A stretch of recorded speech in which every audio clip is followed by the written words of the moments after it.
I get coffee? Well, welcome back to Rich. Do you get coffee? No, I stole your coffee. It's my coffee now. No, we can share it. It's all right. Or there's two coffees. Now you're going to have my coffee cup. Hey, welcome to Good Jim. Glad you guys are here. It's Tuesday. What is it? The 28th of November.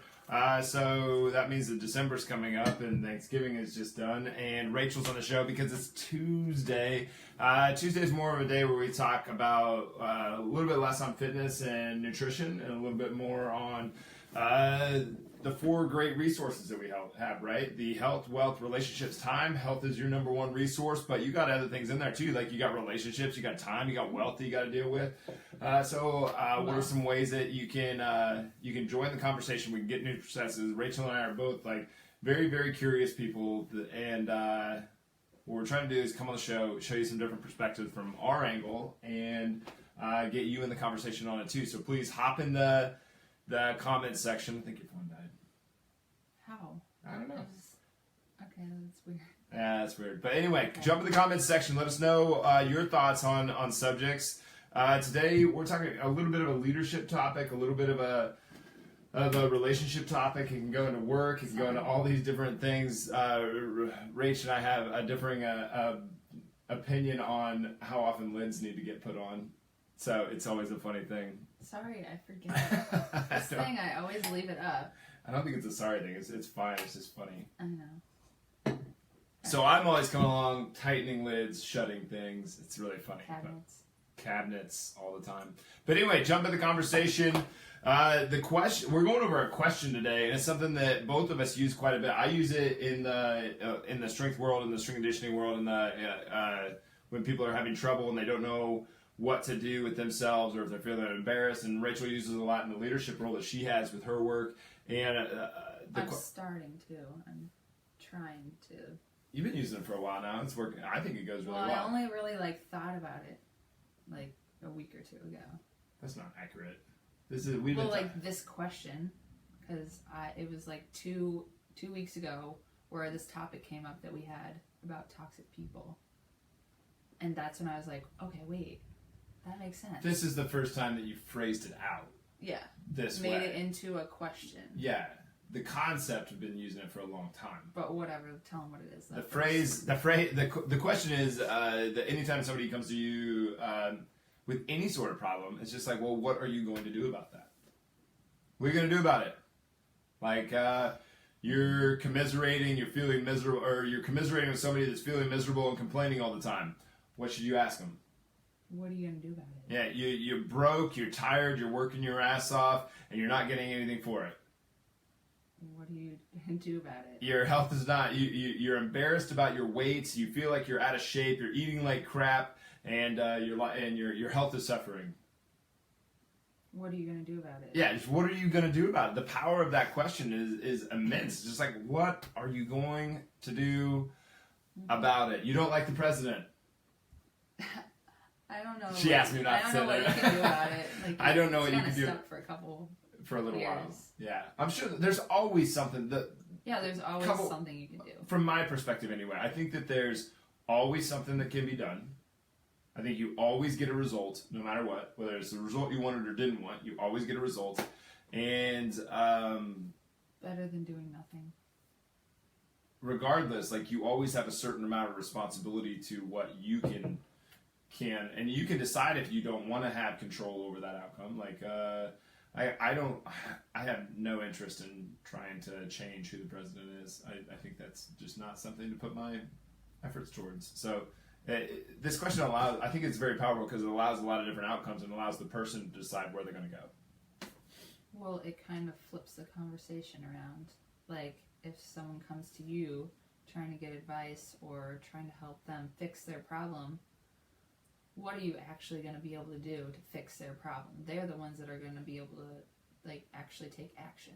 Right. Yeah, because ultimately, in the gym for me, someone comes to me, I'm fat, how can you help me? It's like, whoa, I'm going to teach you how to help yourself. I'm not going to actually be able to not put the food in your mouth, be able to lift the weights for you. It's not necessarily my job. It's not my job to do it for you. It's your job to do it for you. But how?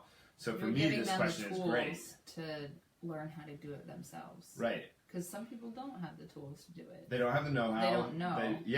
They're lost, and I think that's really where people come to play. Is like they don't know what to do. They're completely overwhelmed by the amount of information that is available to you at this point. Because there's nothing wrong. The internet is fantastic. It's awesome. There's so much information out there, but at the same time, like because there's so much information out there, it's like, do you do vegan? Do you do juicing? Do you do high protein? Do you do keto? Do you do paleo? Do you what do you choose? And there's all these different avenues. It's like, oh my God, what am I gonna do? And they're all just strategies anyway. So what is gonna work for you? I think that's why you go. That's part of the reason you go and get a coach, and the coach also keeps you accountable. Yeah, like I would never try to work on my car anymore. Yeah. They just know what to do. But the question makes you take responsibility. Yeah, which is kind of a hard thing for people to understand at first. Why do you say that? Well, it's kind of like you're shrugging them off. Like, oh, well, I'm not going to help you figure this out, but you need to do it yourself. It's not like, it's empowering to say that question to them. You mean it's not empowering for you to say that question to them? No, it isn't. It's giving them the power to do it themselves. I agree. Yeah. You're not like but taking away. Yeah, exactly. They can take it the opposite. It's like, well, what do you mean? I'm coming to you for advice, and now you're just like leaving this up to me, and like that's how they can take it wrong. They could take it personal that you don't care, but you do care because you want to see them succeed in whatever problem it is, but you can't do it for them. So what if you? I haven't had somebody like really come unglued with me and when I've addressed it like this. You haven't? No. Okay. But I have. Whoa, really? What happened? I think they just got kind of frustrated. I mean, and not maybe in the end it was fine, but it was just like, well, what do you mean? Like I didn't know what to do. It was like overwhelming. That was a good face. Can you do that again? No. But well, there probably is a certain point where you do shut it off, where you don't just keep on asking, "What are you going to do about it? What are you going to do about it?" And there's certain questions that you don't address it with. But what happened? What was the situation with you where what happened at work? Oh, where someone tests you something. I get texts every day about things that go wrong at work because, like, I had like the people that work for me. I don't know.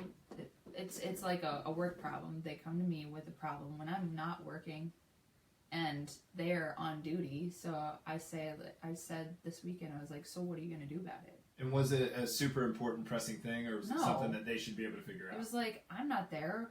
Like, this isn't something that you need to ask me for permission for. Like, you have the ability to decide what happens right now. Yeah. Like, yeah, maybe I want to know about it once I get to work, but, like, I should not be the decision maker in this. Like, you're the one that literally is being paid to make this decision. Well, and I think it instills a little bit of trust. I trust you to make the decision. I trust you that you're going to make it. I trust you that you're smart. I trust you that you have the power here. Yeah. You don't have to divert to me. I trust you. You got this. And then it was kind of cool. I came back, and then so it was basically someone was late for work, and then they were like, so and so hasn't showed up for work, blah blah blah blah, and then they wanted me to say something in like how I was gonna handle the situation, but I wasn't there, so I wasn't gonna be able to handle it. So then they came back after I said, "What are you gonna do about it?" And it took like a couple minutes, but then it was like, "So this is what I think should happen." Blah blah blah blah blah blah blah, and it was like, "Do you think that's fair?" And I said, "I think that's a good idea." It's like, yeah, I was able to have my time off while they were figuring it out, and it was empowering for them because I gave them the ability to decide on their own. Yeah, and they didn't have to ask permission. And I would guess that person will execute on what they thought was fair and the right thing to do better when they came up with the solution than if you would have come up with a solution and told them what to do. Yeah, because I wasn't even there. I didn't have the authority to do it. And the next time, I bet they won't text me. so they can stop. And not that they're wasting my time. I don't mean it like that, but like they can stop wasting their time. They can stop wasting my time. They know. I think that's called efficiency. But Well, yeah, it becomes more efficient. Yeah. In business, that's pretty important. Well, yeah, the middleman thing can get kind of, I don't know, it gets harder to, What do you mean, middleman? I don't know, just having the person, I don't know how to say it, just like having a, Are you the middleman? well, just the idea that he's going to take the time to text me, so I can take the time to text him, so that he can figure out what to do, and then he can do It's like, who's on first, what's on second? It's like, if he just made the decision right there, then we wouldn't have to have that. Yeah. Yeah. And, I mean, that's a work situation, but there's other situations like that where it's just like, how will we go have some wine and bitch about our lives? Like... we would be, with this question, we would be the worst person at one of those events where everybody goes and commiserates together about their husbands. I don't hate it. I'm just like, sometimes I kind of find it interesting. But it's like, I like... What do you find? You find those commiserations? Is commiseration a word? I don't know, but you find people that women that have their wine night and bitch about their husbands, or men that have their beer night and bitch about their husbands. It's not even about the husband. It's like, it becomes like a kind of a social thing. Like, you go and, like, I do it. What? I find myself... You do what? I find myself sitting with friends and, like, having, like, a... I don't want to, like, complain, but, like... Adam really sucks. No. But... I'll remember that. It's like a social thing. It's become, like... We just sit around and kind of... You mean that you accept that kind of talk? Yeah. See, I don't want people in my atmosphere that do that kind of stuff. Like I literally don't. It's so easy to get caught up in that. At some point, when you realize that is happening, you can bring the conversation back to like a positive. How like it's like a practice. It's like when I'm sitting with like a friend. And this is what we're doing, and I acknowledge it, and I know, and then all of a sudden I can bring it back to, okay, so what are we going to do about this? Oh, nice. You know what I mean? Like, it's a common thing to have stuff happen in your day-to-day life that you don't like, but it's not a common thing to figure out what you're going to do about it. Yeah, seriously, to come up with a solution, to be that, like me, anybody that's in my atmosphere, I want them to see me be like, I'm a can-do, solution-oriented, yes, we'll make it happen. Not like, oh, I don't know, that sucks. I don't want to be that person. I don't think anybody wants to be that person. No. But we actually have asked a few people to leave Grit Gym over that very thing. Like, I'll always ask them to have a positive attitude when they come into Grit, but if that... Like, I'll confront them on it, but if it doesn't, if it continues to be a bunch of Debbie Downer bullshit talk every time that they come in, then we ask them not to come back.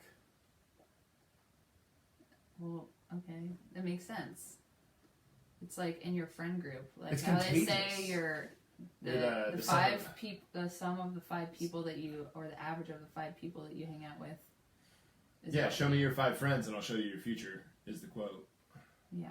But it's so easy to get sucked into that. It's super contagious. That my life sucks. I'm not good enough. I'm too fat. I like this didn't go my way. The blame game. Oh, this is awful. It's so easy to get sucked into that. I mean, I get sucked into it on a regular basis. That's what I'm saying. It happens. That's why I do all the meditation. That's why I do all the goal setting. That's why I set the targets. That's why like we keep each other accountable to a certain level of talk. It's like, if I start talking like that, you better tell me, hey. So you can start what are you to be gonna do about self-aware, that? And you can be that person in the conversation with a bunch of girls or whatever guys to point that out to them and be like, what are you guys gonna do about it? I mean, at first they're probably gonna be like, wait, what?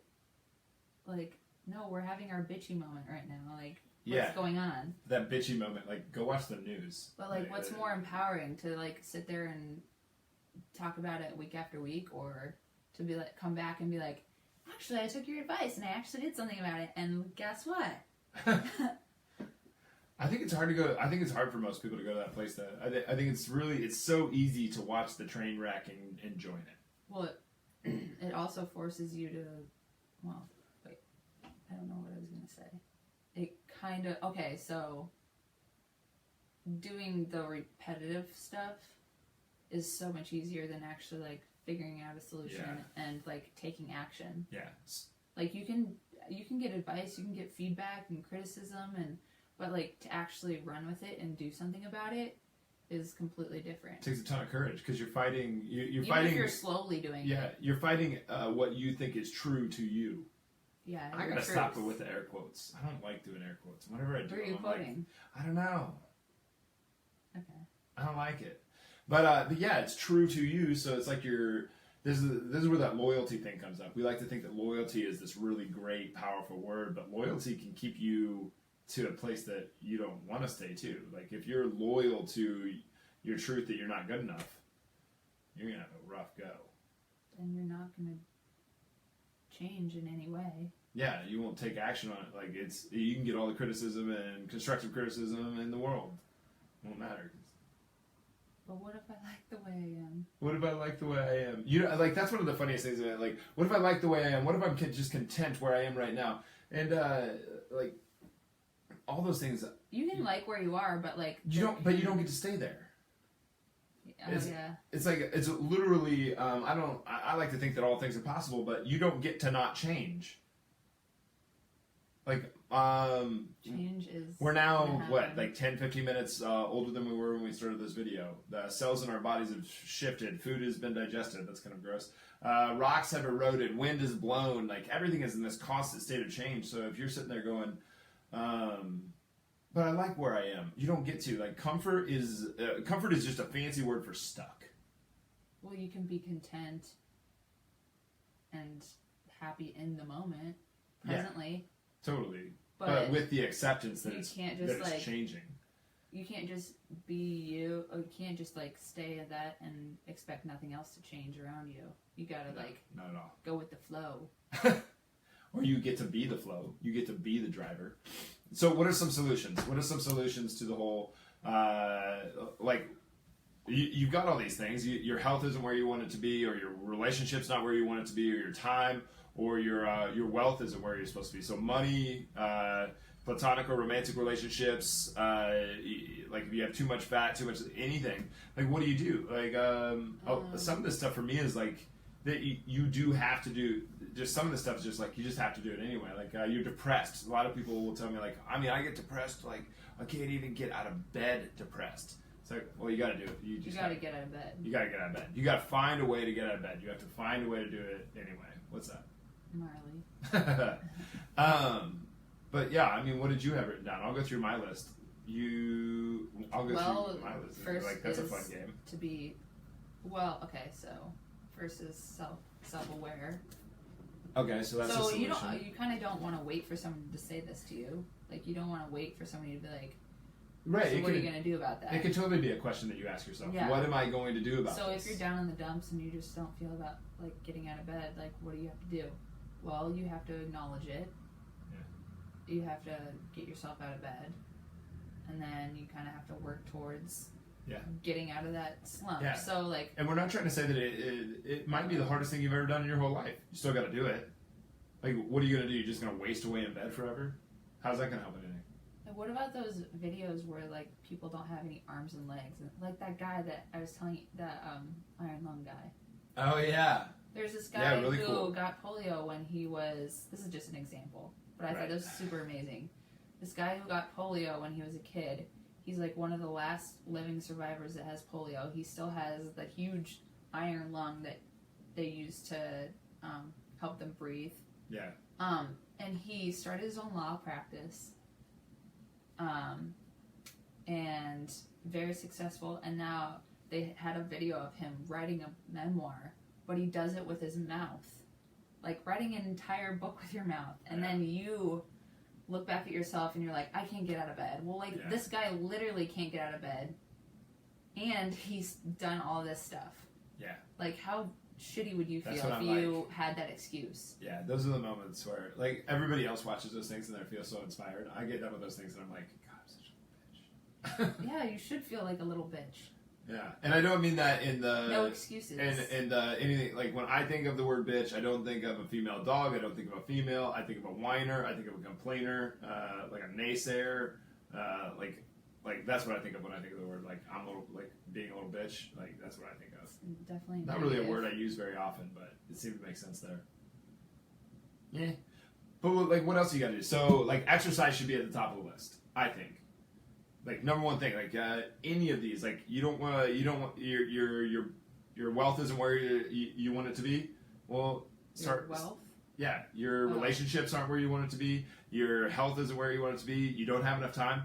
You gotta Well, like it starts with your health. Is you that can, what you're saying? yeah. That you can exercise. You can. Anybody can carve out 5 minutes to get 5 minutes of something. You could do you could do anything. You can do 5 minutes of jumping jacks, Stretching. stretching. Don't really care. Like you got to get something in to start flexing some physical muscles out here in the real world, so that you can flex your other kind of mental muscles. I think nutrition is one you got to look at. I think you gotta set your goals and you gotta make them into plans. So instead of just saying, well, it's my goal to someday do this, it's like, well, what are you gonna do to get there? What's the plan? If you have a plan, you have an end date.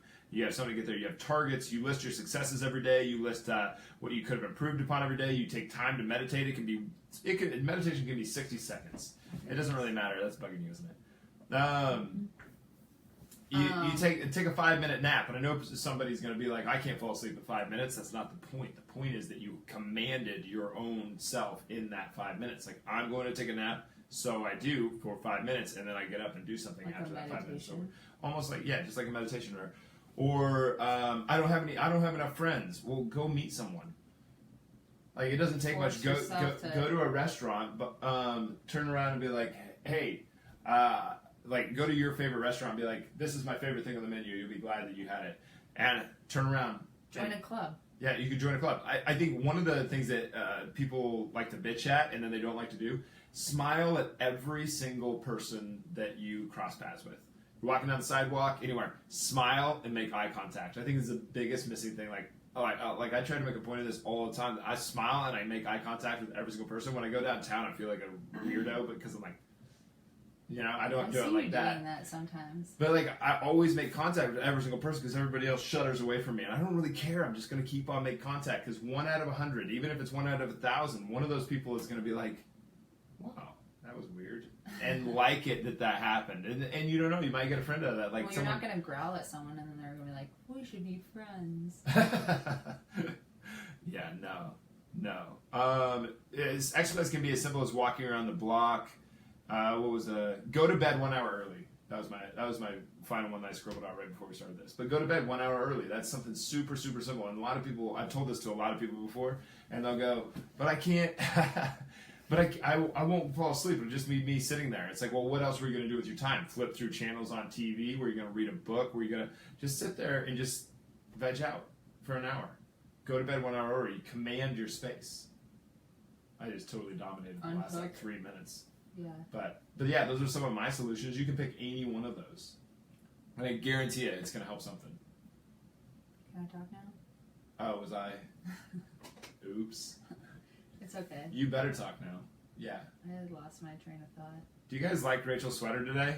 Because I don't think I've ever seen this before. And she says she's had it for a long time. Well, it might not be mine. I thought you said that it was a gift. Well, it's from my mom. Wendy. All right, what solutions do you have? I was gonna say, like, read a book. You can read a book. Yeah. Get someone else's perspective. I think that's what reading a book allows you to do. Watch a documentary if you don't like reading. Yeah. Listen to a podcast. That's a good one. I mean, open your mind. Be open-minded. Be open to feedback. Everybody thinks they're open-minded. Well, I know. I'm just saying, like, even I do. I'm so close. Even the most open-minded person can be more open-minded. Point. You just gotta filter out What do you think is garbage. happening when you're being open-minded? Do you think that you're seeking understanding, or do you think that you're just trying to be accepted? Well, I think of anybody everything? who's Accepted giving a word. anybody who's giving you any sort of feedback or comment or whatever, as garbage as it could be, there's probably a little teeny bit, even a little teeny bit of positivity that you can take from it. Oh, like You know what I mean? yeah. I mean that's yeah, like the even if you have nothing to teach me, I will always learn something. Yeah. Yeah, I mean, yeah. I've it's said that for a long time. practice for communication. It's practice for seeking understanding from people that honestly don't know what they're talking about, but they just like to talk. Like you're getting something out of it. How often do you hear that? What? Well, how often do people get drunk and start spouting off stuff they know nothing about? It's their first time that they've ever thought about it, and they're giving you a lecture on it. Not that often. There's a couple where Oh, I just really? literally, I'm just like, and I hate that I kind of do this. Like the other day, I had someone who was trying to tell me, we were doing the crossword, and he was like, he came up and he said it, and he The got it newspaper right. crossword? Yeah, and he got it right, and I was like, no, that's not right. He's like, yeah, I think that's Oh, right. you wanted to get competitive with him? Yeah, and then like Who we are figured you? out that he was right, and I was like, God damn it, This never happens, by the way. This is not a Rachel thing. what? You don't get like, Yeah, I do. nothing, in nothing, like a weird, sneaky way. nothing compared to the everyday person. Nothing compared to you. Definitely nothing compared to me. Yeah. Yeah, like But I'm just saying, like, that's why that poster's up there, the competitive versus cooperative relationship poster, because Yeah. I have to be very clear on when is what and which is which. well, I had a bias towards him, so I like no matter what he said, If I was you gonna be like, no, that's wrong. wanted That's it wrong. to be wrong. I wanted it to be wrong. I've been there before. where I you guys wanted him to like, be like, and then after that, I was like, God damn it, he got me. Well, he didn't get you. He just answered the question. I know, but like You didn't lose. he didn't do it, but like I let him kind of get into my head. Well, you got in your head. I got in my head, yeah. You did it to yourself. But that it was a moment that where I could have like learned from something that he was saying, It's like but I chose not to because I just wanted because it. you wanted to get competitive, even though it was a cooperative relationship. I'm still, I know what you mean. That's rough. and it like kind of made me wanna, I don't know. You know those moments where you just wanted to be right. Yeah, I think I know those moments. But yeah. So those are mine, I guess. What were they again? What were they again? I'll read a book. Oh, read a book, listen to podcasts. Have a conversation. Watch a documentary. Just don't be kind of set in your ways. Like you want to, like even if you have a PhD in a topic, you can always learn more about it. Yeah. And you're sometimes having a PhD, like having all the knowledge actually makes it worse. It's like that guy that Be open to feedback. that Ludwig, Or- Dr. Ludwig or whatever his name is, that is the leading researcher on sugar in the United States. He thinks that sugar is the cause for all obesity, everything. And it's like, dude, it's kind of hard to point at one thing that's caused all this. And yeah, I don't think there's some. he's saying sugar's poison, basically. And it's like, dude, It's not all or nothing. people have been consuming, like, all plants consume sugar all plants and animals consume sugar on some level. So you can't call it all poison. But anyway, so it's like the kind of the curse of Don't you knowledge. need sugar? Well, no. Your body can actually produce its own glucose, which is just Oh, sugar. that's inside why your he's body. saying it's poison. No, he has a funny little reasoning behind it. And he's not wrong, but he's definitely not accurate either. He's exaggerating. But this is kind of funny. We're giving some solutions to things that you can do, but ultimately the question is about coming up with your own solution by asking yourself the question: What am I What can you do? going to do about it? What my kids are throwing a fit. Well, kid, what can you do about it? My kids are throwing a fit. What can I do about it? My relationship isn't where I want it to be. What can I do about it? No. And then you can pose that question to the other person too. What can you do about it? It's a way to gain responsibility and to come up with a solution on your own. Yeah. Yeah. Do you wanna- Well, Should we look at? Joanne said a friend posted something last night about. She's summarizing. She says, "Quote: Should I just listen or give advice? Asking what are you going to do could be a way to do both. Sort of. Yeah, I think that's. that is. It's because it's kind of like by saying it, you're kind of making it their journey. Yeah. Like I can only give you my advice based off of my journey, but I'm not the one in the. There's two sides to the story. Yeah. You're giving me one side of the story, so we're all just a bunch of teenagers that have learned to conform to being adults. So, try giving a teenager advice. What do they do with it? They throw it out the window. They say think they know better. They say that you're an idiot, Yeah. even if they do agree with it. Even if you are an idiot. Yeah, I remember being a teenager and just being like, I remember thinking, well, I know that you know more than me, but I still don't want to do that. But like giving advice hardly ever works. Like You can give your advice, here's but all the information that I possibly have. Like everybody knows how to eat better. Like we're having this nutrition presentation. That's going to be one of the topics in there. It's like everybody already knows how to eat well. You all have the ability to make better choices. Why isn't the whole world? Why does the whole world choose a Snickers bar over an apple every time, or almost every time? Is that what that's going to be about?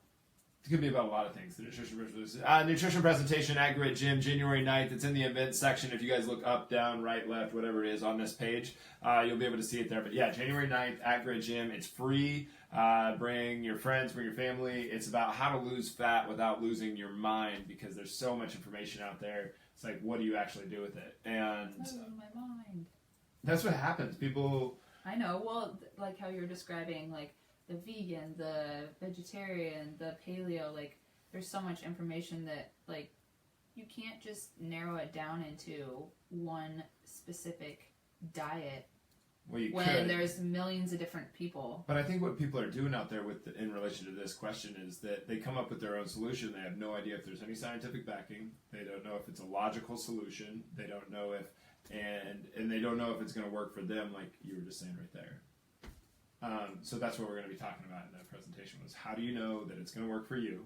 How do you know that it has scientific backing? So like the juicing diet, like that's the dumbest fuck thing I've ever heard in my life. Or the raw food. Raw food people are idiots. Like they've come up with this idea in their head that it's the solution, and they're either uneducated or they're idiots, one or the other. Those aren't the same things. But yeah, like what do you do with all that? Like what? So like. I think with the nutrition presentation, it's like, well, what are you going to do about it? We're going to learn something that works for me, that's scientifically backed. That's what it's cool. going to be more about. Anybody can come?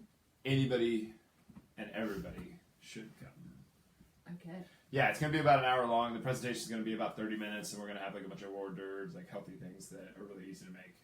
Ooh, can I make something? You can make something. Maybe we should just open up, be like potluck style. Potluck, but it has to be on the healthier side. Yeah, somebody will still bring KFC. Or cheesy potatoes. Or cheesy potatoes. Maybe even the ones with cornflakes on them. But yeah, like giving advice, people will pick and choose out of that giving of the advice what they wanted anyway. Yeah, they might cry and ask for it, but how often do people actually go with that? Yeah, like I've told the 10-year self story on here before too, but we can kind of need to wrap up. But maybe I'll do that a different time. All right. Do you know the 10-year self story? I mean, maybe you've told it to me, but I don't know what Basically, means. It was after I went through the meditation course, and I was still continuing the practice, and someone asked me to they were like, why don't you ask yourself in 10 years? I was like, what are you talking about? They're like, ask yourself in 10 years what they would do in your situation now. So I did, and it was kind of weird because it was like in my meditation, I kind of go into a trance state, and it's like, what would you do, Mr. 10-year self? Myself in 10 years. I was 27 at the time, so I was talking to 37-year-old Adam. And he kept on asking me, well, what would you have done 10 years ago? And I was like, well, when I was 17, I was a completely different person. Like, what would you do now that if you could come back, and be 27-year-old Adam, with all the information that you know now, what would you do different? And he goes, no, what would you do when you were 17? So I came out of my meditation, I made a huge list. I made like 3 pages long of all the things that I would have done different. when I was 17, or that I wished I would have. And then the next day I went into my meditation and I go, okay, Mr. 10-year self, 37-year-old Adam, what would you do if you could come back to when you were 27? And he points at the list and he goes, it was a really weird thing. I'm not saying that I think that I actually reach forward in time. That's kind of a spiritual thing, but I think it was a way to get out of my own way. Anyway, and he kind of gestures to the list on the desk and he goes, why don't you do that? And it was just like,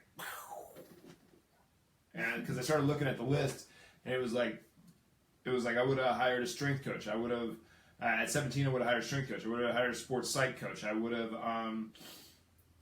been more diligent with my time. I would have been, I don't know, all these different things. And I realized like I was doing all the things that I was doing when I was 17. I was doing now, just flip some of the details. So instead of sports, it was business. Instead of like time to exercise, it would have been time to like do other things. You know, it was just it was really interesting. It was a way to get out of my own way. What are you going to do about it? I needed to go back and do what I already knew that I wasn't doing. So he was basically saying that, like, what are you going to do about it? Yeah. He knew what you needed to do about it. You did too. Yeah. So when I turn 37, I'm going to be like, I wonder when my 27-year-old self is going to reach forward in time and come talk to me. Yeah, we'll see about that. That's kind of washing us out there, isn't it? The light's changing. Anyway, anything else you want to add? You want to do the send out?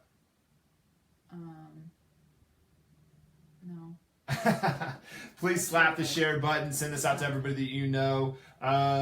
Joanne, can you please forward this video on to your friend that says, should you give advice or should you ask them what they should do? But the question is, like, what are you going to do about it? Or the question is to yourself, what am I going to do about it? Whether you're not in whatever situation that you don't think like you're enough with whatever it is, or that you don't feel like you where you want to be in your life. Cool. But please like and share and send this out. We really appreciate it when you guys do that. So, and then we're back tomorrow. I don't think we have an interview tomorrow. First day without an interview in a while. Kind of cool. Anyway, thanks for being here, guys. Really, really appreciate it. Thanks.